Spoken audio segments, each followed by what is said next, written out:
I'm Louise Deshon. I'm part of the discipline of medical imaging, and the course that I run is Master of Medical Sonography. All of our students are distance. Some of them might be working with other students and some of them might be quite isolated, working with generally qualified sonographers, and they're the only trainees on site. So we got a bit worried, I suppose, that some of them would be not very motivated. The distance side of things would impeding their motivation to do the assessments and not helping in their learning. So we thought that we could change the assessments to help that. Our aim was, at the beginning, was to use all of our units, so there's 8 units altogether, and to implement all different learning technologies in each unit to help with not only the learning on course, but to also help with their lifelong learning and their professional development once they left the course. So they could see different ways of presenting the same amount of information, I think, that wasn't just, didactic.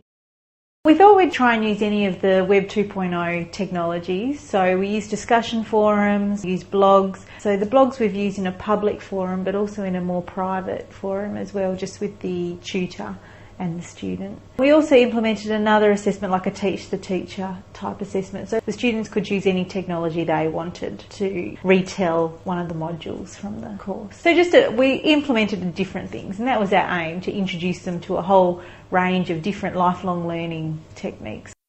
In our physics unit, we implemented a discussion forum. So each module, they would get a topic that they'd have to discuss and sort of work out as a group. And they would be assessed on how often they would post, the timeliness of their post, if it was relevant. So by the end, after you had read through one of the module's discussions, you could see that all of the students had the same conclusion at the end and had worked through the problem themselves. So one student, normally the most enthusiastic, would start off and write all these things down, but then others would come in and say, oh no, I don't think that's quite right. And then the discussion would start from there. So for a lecturer or a tutor reading it, you could see the learning process, so that made it quite good.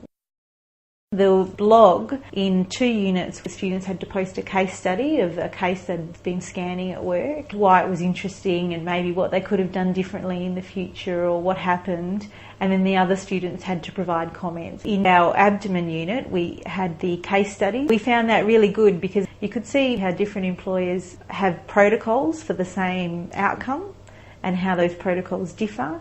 And it just gets them to reflect a little bit on their own workplace's protocols. It just helps, for them to critically analyse things a little bit better.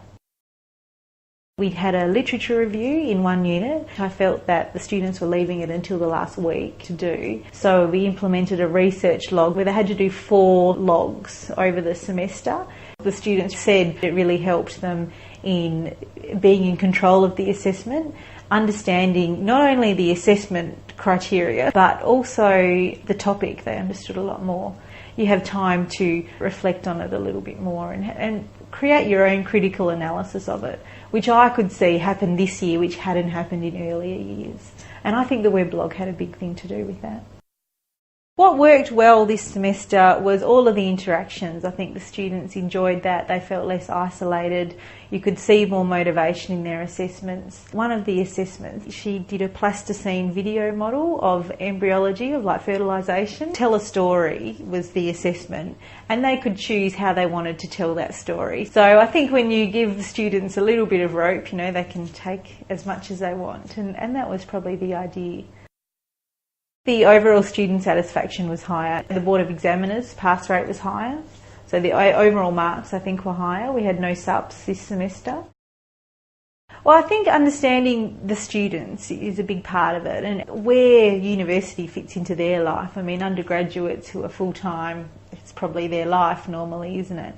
But we're a postgraduate distance course that expect the students to work a number of days per week, and most of them have children and other, partners and family commitments, and they just jump from assessment to assessment. So we were trying to make sure that the assessments help them for their final exam. So understanding the students, I think, is the big part. And really you can use the web and the website and everything to help, like with the rubrics and all that. That's how I did it, just found a lot of others and figured it out and put it together and put it out for comment to the other tutors and got comments back, and then we'll change it this year. So I think it's just an ongoing process.